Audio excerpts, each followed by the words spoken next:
nosso projeto é sobre a pluralidade familiar e a gente tem o intuito de conscientizar a esfera social sobre a diversidade das formações familiares que existem hoje na atualidade, a fim de trazer à tona e também uma maior conscientização e aceitação dessas famílias. Nesse projeto, nós vamos abordar sobre a questão evolutiva das famílias e como elas chegaram nas formatações que nós temos nos dias atuais. A gente também quer mostrar a importância da família ser representada e aceita pela sociedade, e o que acarreta psicologicamente e socialmente. Vamos falar um pouco do respaldo judiciário e como o âmbito jurídico pode auxiliar na aceitação e na proteção dessas famílias.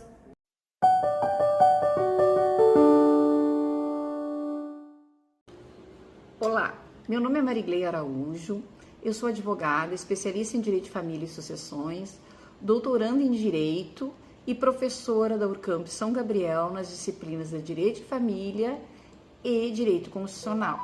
Eu estou aqui hoje para falar sobre a evolução da família no Brasil. A evolução da família no Brasil, ela reflete as transformações que ocorreram na sociedade de ordem cultural, econômica, jurídica ao longo da história. Tradicionalmente, o modelo familiar predominantemente era o patriarcal. O patriarcal era o caracterizado pela autoridade do pai em relação aos membros da casa, com influência da religião, e também havia uma estrutura muito rígida.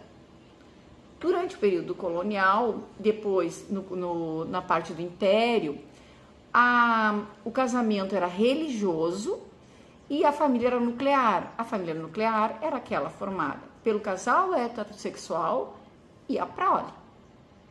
Em 1890 foi constituído o casamento civil no Brasil. Foi instituído, passando o casamento a ser civil e ainda nuclear.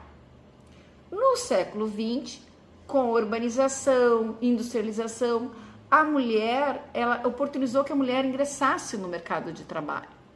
No momento que a mulher ingressou no mercado de trabalho, a família teve que se adaptar, porque tanto o marido como os filhos precisaram ajudar nas vidas domésticas, e isso transformou os modos de vida deles, que começaram a ser mais sensível, verificar realmente o que a mulher fazia no ambiente doméstico. Então, nas últimas décadas, o Código Civil e a Constituição Federal, eles trouxeram um reconhecimento jurídico mais amplo das diversas formas familiares. A Carta Magna, no artigo 226, ela reconheceu a união estável e a família monoparental. A família monoparental é aquela formada pelo os pais, qualquer dos pais, e os descendentes. E a partir de 2000, o Brasil avançou em questões de igualdade. Até que em 2011, o STF reconheceu a união homoafetiva como entidade familiar. Até porque a nossa Constituição Federal, no artigo 3º, no inciso 4º, ela proíbe qualquer discriminação em relação à questão do sexo. Essa evolução, com essa ampliação, né, com esse conceito expandido, várias outras famílias, até então marginalizadas, passaram a buscar um reconhecimento. Essa evolução, então, reflete mudança nos valores sociais, o papel das mulheres na sociedade, a importância do respeito às diversas formas de amor e convivência. Então, o Brasil, na contemporaneidade, ele rompeu com os paradigmas e abriu espaço para uma nova família plural e inclusiva.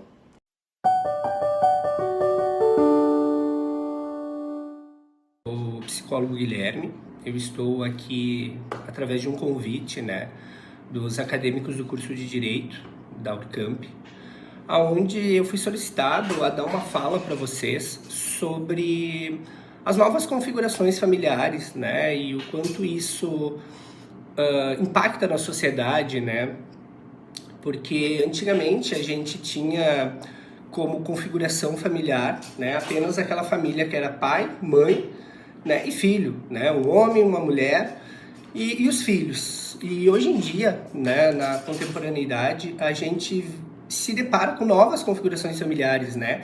Sejam elas homem com homem, mulher com mulher, né? Maternidade solo, paternidade solo, família constituídas por pets, né? Entre outras coisas.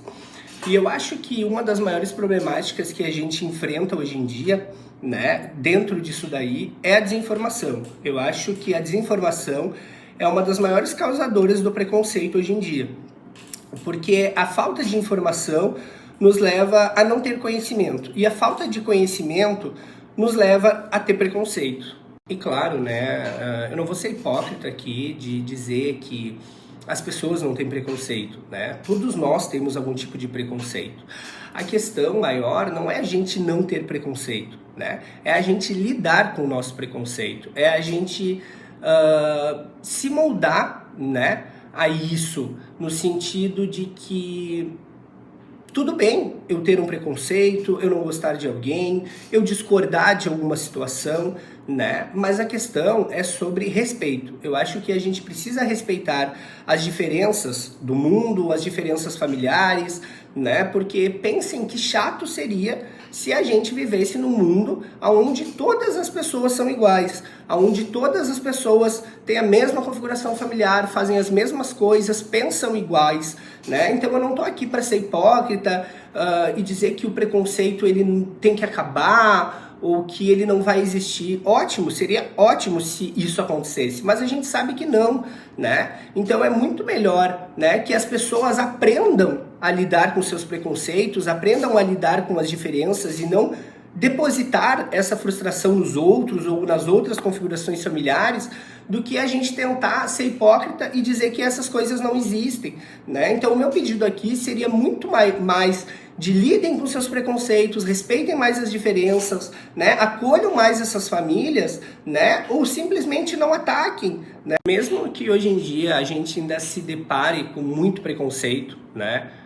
Referente às novas configurações familiares, eu tenho visto aqui na clínica que por conta, né, desse acesso que as pessoas têm mais à informação, a conteúdo, a notícias, a televisão, a internet, né, a gente tem um cenário muito melhor do que de antigamente. Eu acho que antigamente as coisas eram muito mais enraizadas, né, os preconceitos eram muito mais escancarados, e hoje em dia, por conta dessa informação, eu acho que a gente está tendo um acesso melhor, né, a conhecer melhor a história de outras pessoas, o contexto de outras pessoas, né? E eu acho que uma das questões principais que a gente possa refletir é toda vez que a gente tem alguma questão com alguém, né, algum preconceito, né, algum sentimento negativo sobre a configuração familiar de alguém, né, a gente tem que procurar entender por que aquilo nos afeta, né?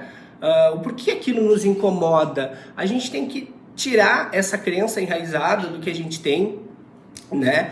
Que o papel que a família tem que ser constituída por pai e mãe, né? Muitas vezes eu escuto por aí alguns questionamentos no sentido tipo, mas quem é que é o pai? Quem é que é a mãe? Mas como que a criança vai crescer sem um pai e uma mãe junto, né? E muitas vezes, né, gente, essas configurações familiares, elas vêm de muito tempo antes, aonde as pessoas não precisam, né? A gente tem que quebrar esse tabu de que tenha que existir o pai e uma mãe, né, pessoal? A gente precisa ter pessoas que exerçam esse papel materno e esse papel paterno, não necessariamente seja um homem ou uma mulher. Tem uma parte de uma palestra, né, que eu sempre dou nas escolas, que eu falo sobre comunicação, que eu sempre digo, né, pessoal, que eu acho que ninguém quer ser responsável por trazer alguma questão emocional para alguém, né? As nossas palavras, elas têm muito poder, né? Então pensem muito, né, se aquilo que vocês vão falar, tipo, vai agregar na vida de alguém, ou se aquilo lá vai estragar a vida de alguém ou vai acarretar algo ruim para a questão emocional. Porque muitas vezes, quando a gente participa de um contexto familiar, né, tradicional, pai e mãe, e os filhos bonitinhos lá, né, a gente não entende a realidade do outro, né? A gente não tá na pele do outro e a gente não sabe aquilo que o outro sente, né? Então vamos refletir mais. Se a gente não faz parte daquela realidade, se aquilo lá não está inserido no nosso contexto, vamos procurar buscar informação, conhecer, né, ajudar, acolher, ao invés de criticar, de apontar, porque muitas vezes não são casos isolados, né? São acúmulos de coisas. Então, pensem, né, que dentro dessas situações, o menos é mais, né? No caso, menos julgamento, né, menos apontamento de dedo, né, e mais acolhimento. Toda vez que eu me deparo aqui, né, no consultório, né, com pessoas sofrendo algum tipo de preconceito, onde os lugares que elas ocupam não estão aceitando muito bem, né, essas novas representações, né, o que eu sempre falo é busque esses espaços, né, entenda o seu desejo, entenda a sua representatividade, seja exemplo para outras pessoas, para outras famílias que estão passando, né, vocês não podem... As pessoas que estão passando por isso não podem se diminuir, não podem se achar diferentes. E um recado, né, que eu dou para quem tem as configurações familiares tradicionais, diga-se de passagem, né, que busque, né, conhecimento, que busque a entender melhor, né, que essas famílias que são constituídas por pai, por mãe, busquem ensinar os seus filhos, mostrar para os seus filhos que existem a diferença, né? Ajudem os seus filhos a lidar, né, com essas novas configurações familiares, né, com essa diversidade que existe no mundo, né? E você que tem uma família, né, que não é essa família tradicional constituída na sociedade, né, que é ou uma mãe solo, ou é 2 pais, ou é 2 mães, também instruam os seus filhos, né? Não adianta muitas vezes a gente esconder, né, a realidade ou querer proteger, porque a realidade vai estar aí, né? O preconceito vai estar aí, o preconceito sempre existiu, ele sempre vai existir. Então ensinem os seus filhos a terem recursos para lidar com isso, né? Que não apenas quando eles cresçam, eles se deparem com o preconceito, né, com as diferenças. Então, acho que um ponto muito importante, né, tanto para as famílias ali constituídas de pai, mãe e filhos, ou das famílias constituídas pelas novas configurações familiares, né, informem, mostrem, né, a gente precisa entender a realidade que a gente vive, a gente precisa entender o contexto que a gente vive. E como eu disse anteriormente, a melhor forma que a gente tem, né, de lidar com o preconceito, né, é se informando, né? É se informando, se inteirando da realidade, buscando conhecimento.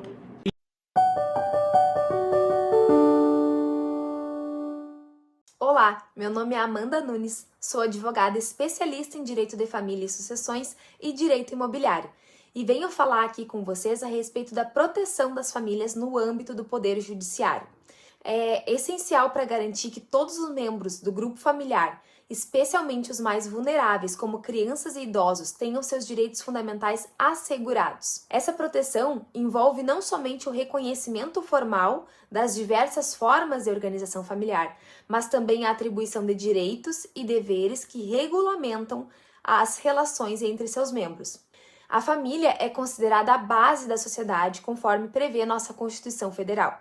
Então, para que essa unidade social funcione de maneira justa e equilibrada, é fundamental que a tutela jurisdicional observe alguns preceitos. Por exemplo, a segurança jurídica, a formalização das relações familiares, como o casamento, a união estável, a filiação socioafetiva, permite que os indivíduos se sintam protegidos em situações como separação, sucessão e adoção. Outro exemplo, distribuição equitativa de direitos e deveres. A proteção jurídica assegura que todos os membros da família, de forma recíproca, inclusive em arranjos não tradicionais, tenham seus direitos preservados, como, por exemplo, a guarda dos filhos, alimentos, partilha de bens e herança, observando-se ainda o dever de solidariedade familiar. Sabemos que a sociedade, ela caminha mais rápido que o direito, e por isso, a pluralidade familiar trouxe mudanças profundas ao direito de família e ao poder judiciário, ao reconhecer diferentes tipos de família. Essa evolução ocorreu através de decisões judiciais, modificações na lei e interpretações constitucionais que ampliaram os direitos e a proteção de arranjos familiares que antes eram não convencionais. Então, o reconhecimento da pluralidade familiar no Poder Judiciário começou a ser construído com decisões que deram validade jurídica a novas formas de organização familiar. Por exemplo, o reconhecimento das uniões homoafetivas e da filiação socioafetiva, reconhecendo então que a parentalidade ela não se limita a laços biológicos, tampouco se importa com a orientação sexual dos seus membros. Essa mudança permitiu, por exemplo, que crianças fossem registradas com múltiplos pais ou mães. A inclusão e a proteção das novas configurações familiares no âmbito jurisdicional se deu pela adaptação do Poder Judiciário aos novos arranjos familiares, utilizando como base os princípios constitucionais da dignidade da pessoa humana, da igualdade e do melhor interesse da criança. Portanto, o reconhecimento da pluralidade familiar e a adaptação do judiciário para incluir e proteger essas novas formas de organização familiar refletem a evolução dos nossos valores sociais e jurídicos. Ou seja, garantir a segurança jurídica às famílias em suas diversas configurações é essencial para promover a dignidade, a igualdade e a justiça. O direito de família moderno, ao se abrir para as novas realidades, assegura que todas as famílias possam ser amparadas e protegidas em suas peculiaridades, fortalecendo a base social e garantindo os direitos fundamentais dos seus membros.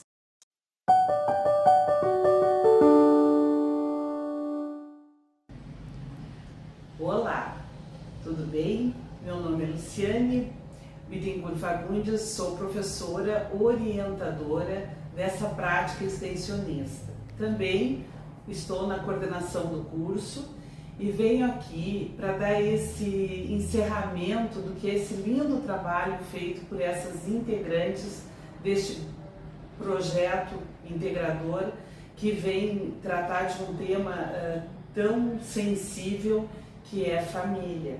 E quando hoje a gente pensa em família, a gente entende que há uma pluralidade, há uma diversidade muito grande hoje desses encontros de afeto. Então esse trabalho é muito significativo não só para a academia, como também para a nossa comunidade, a quem esse trabalho se destina, né? Que é o demandante. Então o curso fica muito grato às acadêmicas por esse papel tão significativo, por um projeto tão bonito e desenvolvido por um produto com a relevância que tem de levar contextualizado o direito, o que o direito entende hoje, qual é a proteção que as suas famílias têm, né, nesse âmbito familiar. Então, sejam muito bem-vindos a conhecer este brilhante trabalho de prática extensionista, essa pluralidade familiar.